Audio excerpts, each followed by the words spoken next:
Hi. Amy stole my beer line. I was so upset about that. So in Creative Capital's very first year, a duo calling themselves Artmark applied to us for a series of pranks geared at corporate identity correction. They later changed their name to the Yes Men and became notorious for their work in tactical media, like impersonating Dow Chemical executives, apologizing, and offering to make restitution for Bhopal on the 20th anniversary of the disaster. This put Dow in the unenviable position of having to say that they had no intention of making restitution, but not before the Yes Men had appeared on the BBC and the news spread to media outlets across the world. Dow's stock took a major dive for at least a few hours. Now, through their Yes Lab, they're training other activists in the ways of laughtivism. Let's see if this goes. Yeah, of laughtivism. They're a highly honed brand of global activism that uses humor to make critical points. The fourth generation farmer and artist, Matt Moore, asked us to support a video project for grocery stores that would help shoppers connect to the sources of their food. He couldn't have seen the myriad ways that this lyrical idea would explode into the Digital Farm Collective, which is now documenting crops growing across the world as well as the farmers' growing philosophies. He recently launched an app and curriculum for schools so that kids can make their own time-lapse videos in their community and school gardens. Food artist Robert Karimi uses the format of a TV cooking show to engage audiences around diet and diabetes in communities of color. He employs cultural ritual and stories, uniting cooking and interdisciplinary art to promote well-being. He has now incorporated his own nonprofit.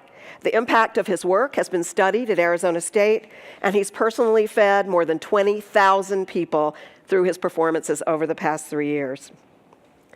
Environmental artist J. Rim Lee asked us to support her Infinity Burial project, in which she is building open source, DIY, mushroom-based burial containers that will help our bodies decompose more quickly and greenly at death, including a mushroom death suit and burial pod. Her goal is nothing short of the transformation of the funeral industry, which is actually highly toxic for both the workers and the earth. In the past, she has been thrown out of funeral director conferences, but her project is now being featured this very week at the National Funeral Directors Association's annual convention in Austin. You too can join the cause by becoming a member of her Decompiculture Society as a Decomponaut. In 2008, we supported 2 acclaimed documentary projects: The Oath by Laura Poitras, a film about Osama bin Laden's former bodyguard, and Trouble the Water by Tia Lesson and Carl Deal, an amazing film about Katrina that was nominated for an Oscar. Laura's now working on a film about whistleblowers, and Tia and Carl produced Citizen Coke, about the influence of corporate money on our political system. The name of their production company is Elsewhere Films because, as Tia told me, they realized early on that support for their work would likely need to come from non-traditional sources and audiences. And Laurie Jo Reynolds, one of our newest grantees, was recently in the news for a project she embarked on more than 10 years ago. She began with a poetry project intended to provide outside contact and an outlet to prisoners in permanent solitary confinement in the Tams Supermax prison in Illinois.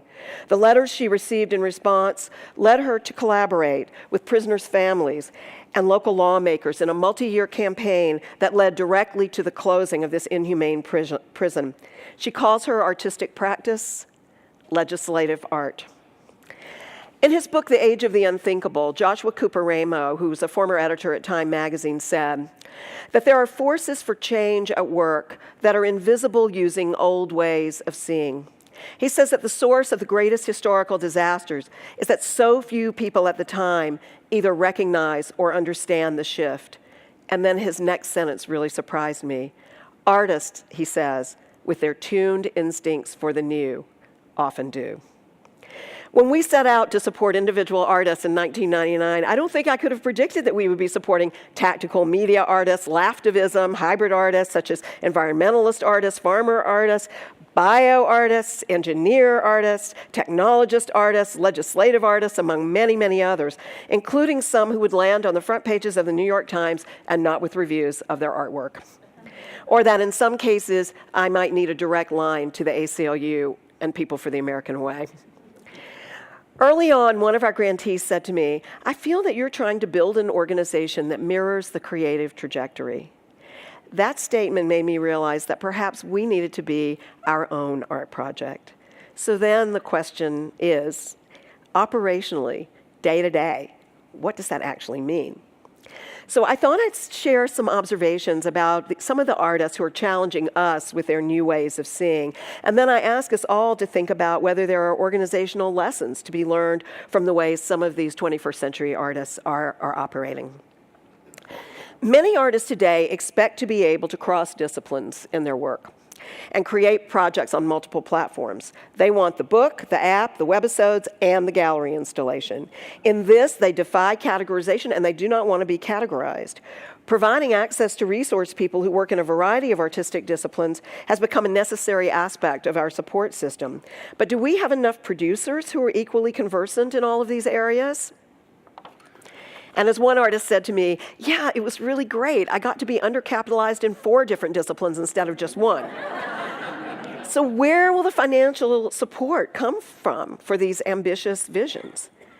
Many of the artists that we work with borrow titles and structures from other sectors to provide an air of legitimacy for their often wildly provocative ideas. These include places like the Ghana Think Tank, the Center for Post-Natural History, the International Museum of Radically Ordinary Things, the Bureau of Inverse Technology. They create these recognizable formats to promote imaginative ideas about issues such as immigration or genetic modification. And by adopting these legitimate structures, they're also questioning the authoritative role they play in our culture and in shaping our consciousness. I've often joked that creative capital is kind of a fake foundation because we're not endowed. We have to raise every penny that we give out. But could we be more inventive in how we employ that institutional status? I think maybe we could. The work some of these artists do can be really difficult for more traditional exhibitors and programmers to present, since it's all often process-based and iterative. One of the most popular sessions at our recent retreat was on the anti-premiere. What do we do when there's no one fixed date and time when an artist feels a project will be finished? Many artists are also interested in working deeply with community. They're interested in presenting their work in non-traditional spaces, out of doors, in hotel swimming pools, high school gyms, farmers markets, as we spend more and more money building extravagant traditional presentation palaces. How will we support work that extends so far beyond traditional parameters? Does this change how we need to think about architecture and about helping artists build audiences for their work? This generation of artists is much more tech and media savvy than ever before. The Yes Men have been on Jon Stewart, Tia Lesson and Carl Deal's Citizen Coke saga was in The New Yorker and The New York Times, and they wrote a piece for the Huffington Post. Laura Poitras was on the cover of the Sunday New York Times Magazine section after she helped break the Edward Snowden story. We've seen this mainstream media attention greatly expand the impact of these artists' reach to non-arts audiences. I want to learn how to be as savvy as they are. These artists, a lot of them are also very results-oriented. They don't just want to create awareness of issues or just employ the rhetoric of change. They want to see things actually change. Tia and Carl want to overturn Citizens United. Laurie Jo wants to shut down other supermax prisons. Laura Poitras wants us to re-examine our foreign policy. St. Louis artist Juan Williams Chavez wants $1 million to turn the vacant site where the failed Pruitt-Igoe housing project once stood into public space for urban gardening and beekeeping. And Ghana Think Tank takes our problems and exports them for solution to the developing world, reversing hundreds of years of our visiting our so-called wisdom on everyone else. Do we have the right resources in place, human and financial, to be a useful partner in these powerful efforts? What are we missing? We've always thought of artists as entrepreneurs in the cultural arena, and each individual project as its own entity. And increasingly, we have worked to tailor and further individualize our work with grantees. But now we're also beginning to see Some artists, it's a vanguard right now, but I think we're going to see more, moving from project to enterprise in order to achieve their impact goals. They might come to us initially with a relatively contained project, but with something that could be scalable, either in the for-profit or nonprofit sector. This is demanding a lot more of us in terms of helping people think about building their businesses. What's the right legal structure? For-profit, not-for-profit, hybrid. If people choose a for-profit route, can we help them locate investors? Who's the constituency, which might not be the same as for the artist's art projects? To support artists who aspire to be agents of change at this enhanced level, we know that we need a new toolkit and connections to a whole different set of people in order to create a multifaceted team dedicated to the success of each enterprise. And finally, we fund projects.